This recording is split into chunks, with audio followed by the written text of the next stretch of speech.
करते हैं आज की ये कथा। ये कथा है बसंत पंचमी की, जिसकी शुरुआत की माता सरस्वती। इस दिन विद्या की देवी सरस्वती, कामदेव और विष्णु जी की पूजा की जाती है।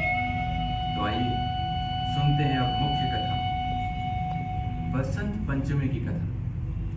पौराणिक कथा के अनुसार सृष्टि के प्रारंभ काल में ब्रह्मदेव ने जीवों की रचना की, विशेषकर मनुष्य योनि की रचना की।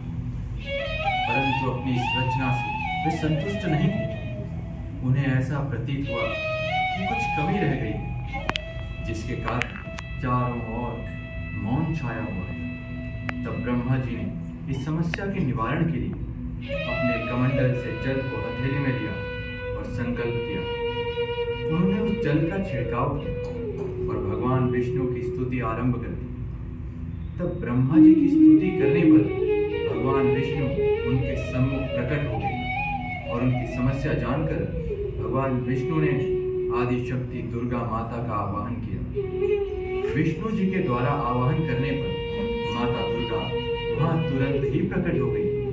तत्पश्चात ब्रह्मा जी और विष्णु जी ने उन्हें इस संकट को दूर करने का निवेदन किया। ब्रह्मा जी और विष्णु जी की वार्ता को सुनकर उसी क्षण आदि शक्ति माता दुर्गा के देह से एक श्वेत वर्ण का दिव्य तेज प्रकट हुआ, जो एक दिव्य नारी के रूप में परिवर्तित हो गया। यह स्वरूप एक चतुर्भुजी सुंदर स्त्री का था, जिनके एक हाथ में वीणा और दूसरे हाथ में वर मुद्रा थी और शेष दोनों हाथों में ग्रंथ और माला थी। आदि शक्ति माता दुर्गा की देह से उत्पन्न तेज से प्रकट होते ही उन देवी के द्वारा वीणा का मधुर नाद किया गया, जिससे संसार के समस्त जीव जंतुओं को वाणी प्राप्त हुई। जल की धाराओं में कोलाहल व्याप्त हो गया और वायु चलते समय सरसराहट करने लगी। और तब समस्त देवी देवताओं में शब्द और उस रस का संचार करने वाली उन देवी को वाणी की अधिष्ठात्री देवी सरस्वती का। तत्पश्चात आदि शक्ति भगवती दुर्गा ने ब्रह्मा जी से ये कहा कि मेरे तेज से उत्पन्न हुई ये देवी सरस्वती आपकी पत्नी बनेगी।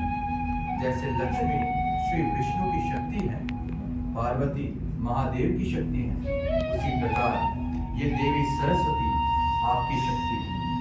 ऐसा कहकर आदि शक्ति माँ दुर्गा वहां से अंतर्ध्यान हो गई। इसके पश्चात सभी देवता सृष्टि का संचालन करने में प्रवीण हो गए। माता सरस्वती को वागेश्वरी, भगवती, शारदा, वीणा वादिनी और भारती सहित अन्य नामों से भी पूजा जाता है। ये विद्या और बुद्धि की दाता है। संगीत को उत्पन्न करने के कारण ये संगीत की देवी भी है और बसंत पंचमी के ही दिन ये प्रकट हुई थी। ऋग्वेद में भगवती सरस्वती का वर्णन करते हुए कहा गया है कि ये परम चेतना है। सरस्वती के रूप में ये हमारी बुद्धि, प्रज्ञा और मनोवृत्तियों की संरक्षिका है। हमने जो आचार और मेधा है, उसका आधार भगवती सरस्वती ही है। इनकी समृद्धि और स्वरूप का वैभव अत्यंत ही अद्भुत है। पुराणों के अनुसार भगवान श्री कृष्ण ने माता सरस्वती से प्रसन्न होकर उन्हें वरदान दिया था, बसंत पंचमी के दिन तुम्हारी भी आराधना की जाएगी। और तभी से इस वरदान के फलस्वरूप भारत देश में बसंत पंचमी के दिन देवी सरस्वती की पूजा होने लगी।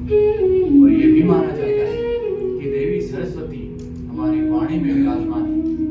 इसलिए आप जो भी कहें सदैव सोच समझ के कहें। इस वाणी से आप प्रभु का नाम जपते हैं, उस वाणी से कभी अपशब्द ना करें, वरना माता सरस्वती आपसे प्रसन्न नहीं होगी। इसलिए सदैव आनंद में रहिए, प्रसन्न रहिए। ये कथा यही समाप्त होती है। धन्यवाद। जय भगवान।